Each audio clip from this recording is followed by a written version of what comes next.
Russian forces repeatedly attacked Bakhmut in eastern Ukraine, trying to encircle the key city and capture it after months of brutal fighting, but Ukrainian forces continued to hold their ground despite increasingly difficult odds to defend the city. A report from the General Staff of the Ukrainian Armed Forces states that the enemy continues to advance. The storming of the town of Bakhmut continues. The bloody battle for Bakhmut will become even more difficult with the onset of warm weather. Ukraine reportedly destroyed dozens of Russian tanks in Vuhledar today. In doing so, it showed that Vladimir Putin's army was making key mistakes in the ongoing war. According to the New York Times, although the situation in Vuhledar is not covered in the same way as in Bakhmut, the situation here is by no means less heated. It is known that one of the largest tank battles was fought here, with extremely serious casualties. In and around Vuhledar alone, more than 130 tanks were hit and destroyed. The tank losses were caused by extensive minefields, including those laid remotely, high-precision weapons strikes, the use of anti-tank missile systems and drones. The destruction of 130 tanks is only a superficial estimate,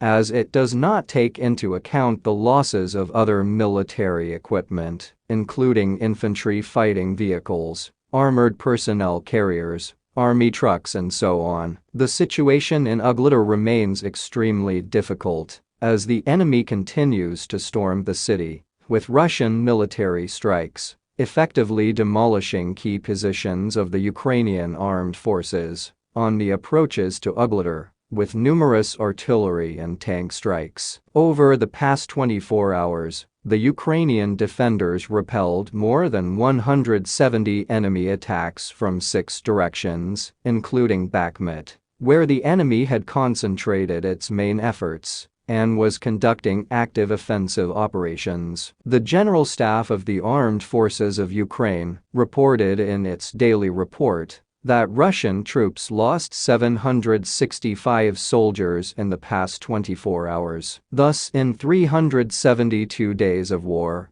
Russian troop losses totaled 151,370, an average of just over 405 per day. Ukrainian authorities have noted a sharp increase in losses recently, with a third of the losses occurring in the last 2 months.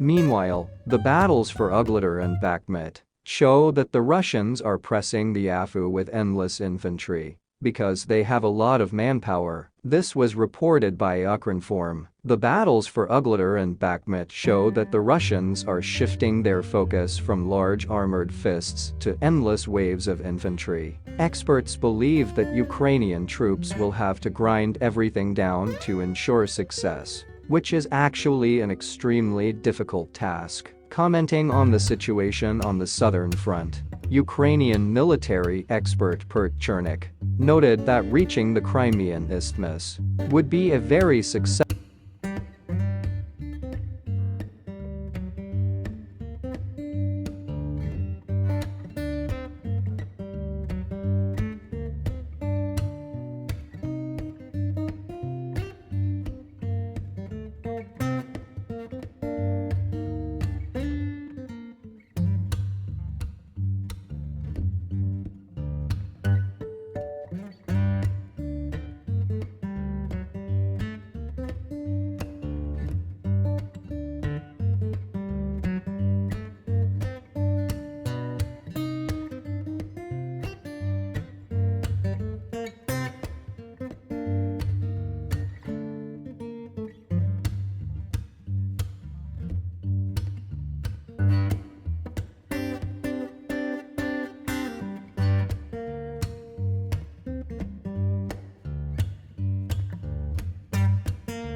Although some authoritarian regimes tolerate high casualties in interstate conflicts, the number of Russian casualties is unprecedented for Russia since World War II.